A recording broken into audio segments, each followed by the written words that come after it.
इन बच्चियों को तौहीद की तालीम हासिल करने के लिए एक जगह मुंतखब किया और अल्लाह ने इन बच्चियों को तौहीद की तालीम दी। अल्हम्दुलिल्लाह रब्बिल आलमीन। मेरी बहनों, हम जितने भी तारीफें और बड़ाई, बुजुर्गी, किब्रियाई अल्लाह की बयान करें, बहुत कम है। मेरी बहनों, हमारी जीने वाली जिंदगी और हमारे उठने वाली जिंदगी, हमारे चलने वाली सांसें, हमारे जुबान में जाने वाला, हमारे मुंह में जाने वाला एक लुक़मा खाना और हमारे नाक में लेने वाली एक सांस, ये भी अल्लाह की दी हुई नीमतों में से एक नीमत है। अगर हम सारी जिंदगी ऐसी गर्मी में बैठ जाए, हम सुबह से सोच रहे हैं कि गर्मी के हिसाब से, सूरज की गर्मी के हिसाब से, वाकई में शेख कह रहे थे कि हमारे कूलर भी जो है पूरे फेल हो चुके। तो सोचिए मेरी बहनों, अगर क़यामत की दिन की गर्मी है ये उससे भी ज्यादा की होगी तो तुम्हारा क्या हाल होगा।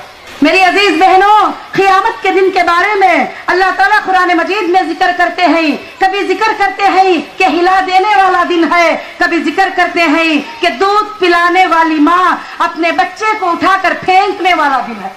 सुभान अल्लाह। क्यों अल्लाह ताला ने दूध पिलाने वाली बच्चे को कहा? अल्लाह कह सकते थे कि एक बुढ़िया गिर जाने वाला दिन था, एक औरत जो है उठकर खड़ी हो जाने वाला दिन था, या बड़े बड़े ताकतवर लोग दब जाने वाला दिन था। अल्लाह ऐसा भी बता सकते थे, मगर अल्लाह ने कहा कि एक दूध पिलाने वाली माँ अपने बच्चे को गोद से उठाकर फेंक देगी, वो है क़यामत का दिन। क्यों?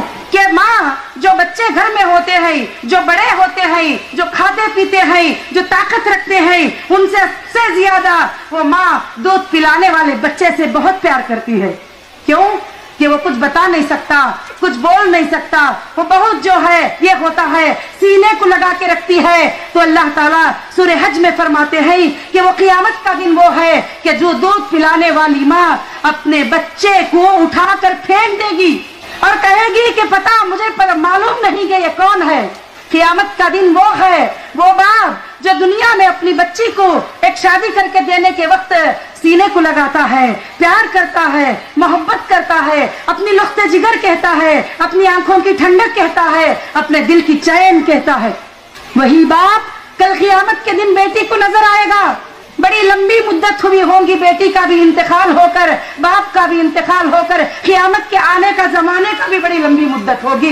अल्लाह वहदहु ला शरीक लहू फरमाते हैं, बाप बेटी को देखकर कहेगा कि मुझे ये बेटी से क्या काम, बेटी बाप को देखकर कहेगी ये बाप से मुझे क्या काम, मुझे आज मेरे हिसाब का लेने का दिन है, आज मुझे मेरे आमाल नामा के लेने का दिन है, आज मुझे देखना है कि मेरे अल्लाह जो है मुझे किस तरह मेरे नेकियां कितने लिखा है और मेरे गुनाह कितने लिखा है।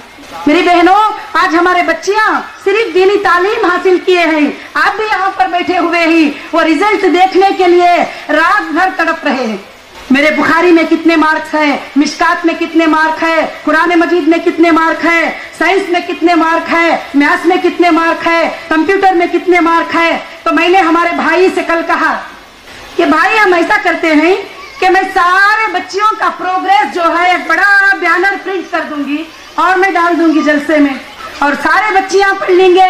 ये बात सुनकर मुझे आखिरत की बहुत याद आई। तकरीबन 3 बजे रात में मुझे ये बात याद करके अजीज तालिबात बहुत रोना आया।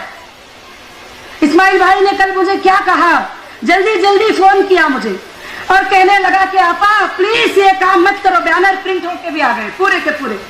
कहा कि आपा प्लीज ये काम मत करो, जो बच्ची के मार्क कम होंगे वो रात में रोना शुरू कर देगी, कल जलसे में वो खुशी से नहीं रहेगी। उसको कपड़े पहनाना, ये सब कुछ करना आपा कोई काम की बात नहीं है, बच्चियां रोने शुरू कर लेंगे। मैंने कहा नहीं, मैं ऐसा डालूंगी ताकि अगले साल उनको याद रहे कि वो तालीम पर तवज्जो दे। उसके बाद मैंने सोचा कि ये दुनिया का जलसा है, ये दुनिया के जलसे में तुम्हारे वालिदैन आते हैं जो तुम्हें दिलो जान से प्यार करते हैं। इस जलसे में तुम्हारी माँ आई है जो तुम्हें दिलो जान से प्यार करती है। इस जलसे में तुम्हारे दीनी भाई आए हुए ही। इस जलसे में वो रिजल्ट को देखने की शर्मिंदगी तुम बर्दाश्त नहीं करोगे, ये फिक्र जो है इस्माइल भैया को कल हो गई थी। और वो मैं फोन पे 30 मिनट लड़ पड़े इस बात पे। फिर मैंने भी सोचा हाँ बच्चियों को तकलीफ होगी, हम रिजल्ट नहीं डालेंगे, उनके हाथों में रिजल्ट दे देंगे, उसके बाद देख लिया जाएगा। ये बात तो हम दोनों की हो गई। मुझे उसके बाद अल्लाह की वो आयतें मेरे जहन में घूमने लग गए। अल्लाह ताला फरमाते हैं कि ऐ लोगों, क़यामत के दिन जो नेक आमाल होंगे वो तुम्हारे सीधे हाथ में आगे की तरफ से फरिश्ते देंगे। सुभान अल्लाह। समझ में आ रहा है अजीज तालिबात? ये तो दुनिया की जिंदगी है, ये तो दुनियावी मुख्तसर जिंदगी है। अल्लाह ताला फरमाते हैं कुरान मजीद में कि तुम्हारे वो आमाल नामा जो है कि सीधे हाथ में दिए जाएंगे, जिनके नेक आमाल होंगे वो सबको दिखाते फिरेंगे। अब जैसे तुमको रिजल्ट हाथ में मिल जाएगा, तुम सबको दिखाते फिरेंगे, देखो हमारे 99 मार्क है, देखो हमारे 98 मार्क है, देखो हमारे 66 मार्क है, देखो हमारा 67 मार्क है। सुभान अल्लाह। अल्लाह ऐसे ही फरमाते हैं। मैं रात में सोच रही थी, भैया ने ऐसा मुझे मना कर दिया, तो मैं रात में सोच रही थी, इस बात को सोचकर मुझे रोना आ गया कि अल्लाह ताला फरमाते हैं कि तुम्हारे सीधे हाथ में तुम्हारे आमाल नामा दिए जाएंगे। उस वक्त तुम क्या करोगे? तरो ताजा। मेरी बहनों, तुम सब यहां जो बैठे हो, अगर तुम नेक आमाल किए होंगे, शिरक से बचे होंगे, अल्लाह की रजा के लिए तुम खैरात किए होंगे, अल्लाह की रजा के लिए तुमने शिरक को छोड़ा होगा, अल्लाह की रजा के लिए तुमने नमाजें पढ़े होंगे, इंशाअल्लाह कल क़यामत के दिन फरिश्ते बड़े खुश खर्रम तुम्हारे सीधे हाथ में तुम्हारे आमाल नामा देंगे। अल्लाह फरमाते हैं उसके बाद आमाल नामा लेकर हम क्या करेंगे? दिखाते फिरेंगे। क्या करेंगे? सबको दिखाते फिरेंगे।